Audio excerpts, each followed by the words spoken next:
Welcome to Low Country Life and Homes with Cheyenne.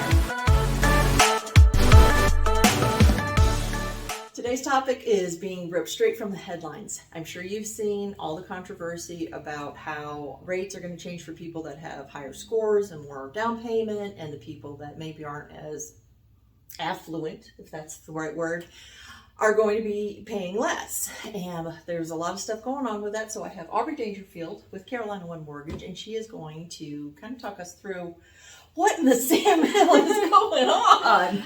Okay, so I'm going to give a broad overview of this because you guys, these are called LLPA waivers. I'm sure that's what you've seen in the news, but they are loan level pricing adjustments. And Cheyenne, we've actually had them since 2008. Okay. They have been around. They changed last year on our secondary homes and investment homes. It just wasn't something that people capitalized on. Why are they capitalizing on it now? Is it because it's so different than it has been? It's because the LLPAs have not changed for our mainstream loans in quite some time. Okay. So this is one of the bigger changes, and it's a bigger change than we've had in previous times past. Okay. And it's just all of the eyes are on the housing market. In the last 3 years now, we've all been kind of really focusing on rates. But what loan level pricing adjustments do is they kind of make it more equitable for more people to buy homes. Okay. So it's not essentially, you'll read some headlines that are very misleading saying if you've got a good score, you're going to get a worse interest rate. Some of the headlines are even reading if you've got a good score, you're subsidizing for those who maybe not have the greatest score, which is just flat out not true. The biggest thing with the loan level pricing adjustments is that back in the past, 20% used to be kind of ideal. You put down 20%, you'll get the best rate. You don't have the mortgage insurance. Now that's not necessarily the case. It actually gives you more options. So sometimes even if you just put 5% down, you might see a little bit better interest rate than you would at the 20% down. And then those with the lower scores, because of these adjustments, they're actually not being reprimanded as much, and it's making it a little bit more affordable for them to be able to purchase a home. Okay. That stigma of 20% down, I mean, that's still around, and that's been out the window. Fannie and Freddie, which are the mortgage banks backs, they changed that, 30 years ago, 40 years ago. So it hasn't had to be 20% down, but we're still fighting and overcoming that. This is just kind of another step, another change that we'll probably see for you more years to come. You don't always have to put 20% down. You're not going to get a worse rate because you have an 800 versus someone who has a 580. There's just going to be a couple different loan level adjustments in there. Is this for all loans? Sorry, I didn't interrupt. Oh, no, you're fine. Nope, not all loans. Great point. Okay. Not all loans. This is just for conventional loans right now. The government loans, so your FHA, your VA, your USDA, those loans do not apply. Okay. This is just your 20%, just your conventional style loans. Yep. Excellent. So let me ask you, if somebody has more money to put down, should they still do that, or should they do less? How would that affect? So that's a good question. That varies probably loan to loan. Meaning if you've got cash in hand, it's burning a hole in your pocket, and you really just want to put 20% down, we can do that. You're not going to get 2-3 points higher of an interest rate because you want to put 20% down. It's just going to be a little bit different rate than if you were to put 30% down.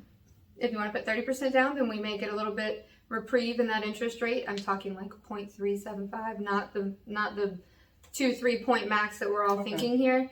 But if somebody only wants to put 5-10% down, they can do that, and we can compare the two. That's a really big thing that I've been telling you guys as agents and all of my clients is let's play with the numbers. Don't go into it, I've got to put 5% down, I want this interest rate, this all the time. There are so many more options now with these loan level pricing adjustments that you might get a little bit better interest rate with only putting 5% down, and you might have a little mortgage insurance on there, but if you've got the good scores, that might be about $30 a month. So $30 a month versus an extra 30 grand. I will do whatever the client wants me to do, but your return on your investment won't be the same depending on the longevity of how you're in the house. All right.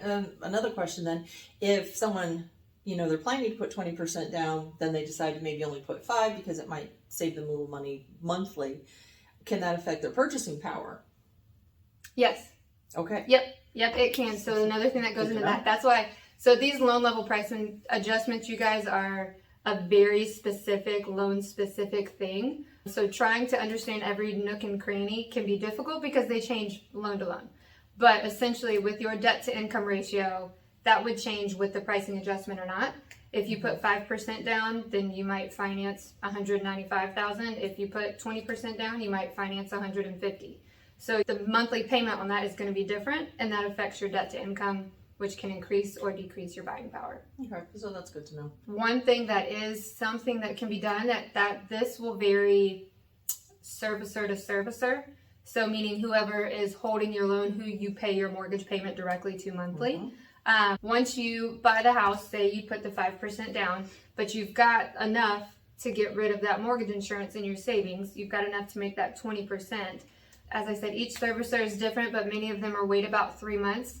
There's a small fee with it, but you can do what's called a recast, which you call your servicer and you say, hey, I want to pay the rest of this money towards my mortgage and I really want to drop my PMI. Can I do that? And that's something that absolutely can be done. And they get rid of their mortgage insurance and they keep the rate that they locked with initially. All right. So I'm hearing two things here. Three things here. One, it's opening the door for more people to buy a home that maybe we're not going to be able to. Correct. Two, it's not as horrible as people say. There are some workarounds and things that you can do. So you can still buy your home and you can still work towards getting a lower rate if that's what's needed. And then three, you really need to talk to your lender if you want to get all of the correct answers to what's going on.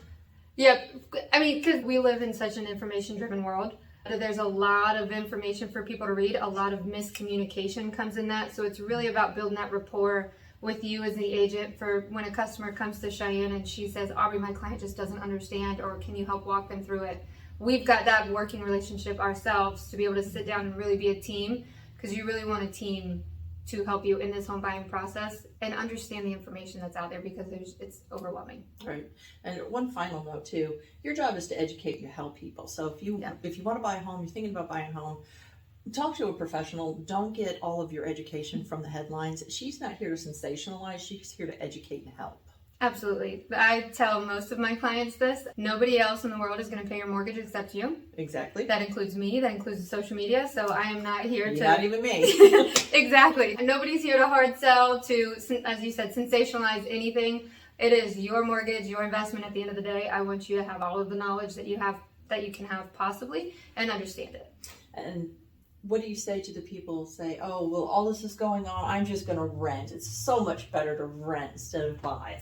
If you would like to pay someone else's mortgage while they make lots of money off you when they sell, you're more than welcome. But I'm not into paying someone else's mortgage when I can build equity in a home. So for example, on that, say you pay $1,000 a month in rent. It's $12,000 a year. Although I really don't know where you're going to do that, but okay. I don't either, but that's round numbers. 2 years, that's $24,000 that you will never get back because you were renting. If your mortgage was $1,000, it's $24,000 over 2 years. If you go to sell, you've built in $24,000 worth of equity that you could potentially get back when you sold. Yeah, exactly. And on a side note, just with equity, Charleston, as a rule, I mean, nationwide appreciation is usually about 3% a year. Charleston, I think, averages minimum around 5%. Yep, we're at about a 5.7 at the moment. All right. Well, if you guys have any questions or comments, we're always delighted for them.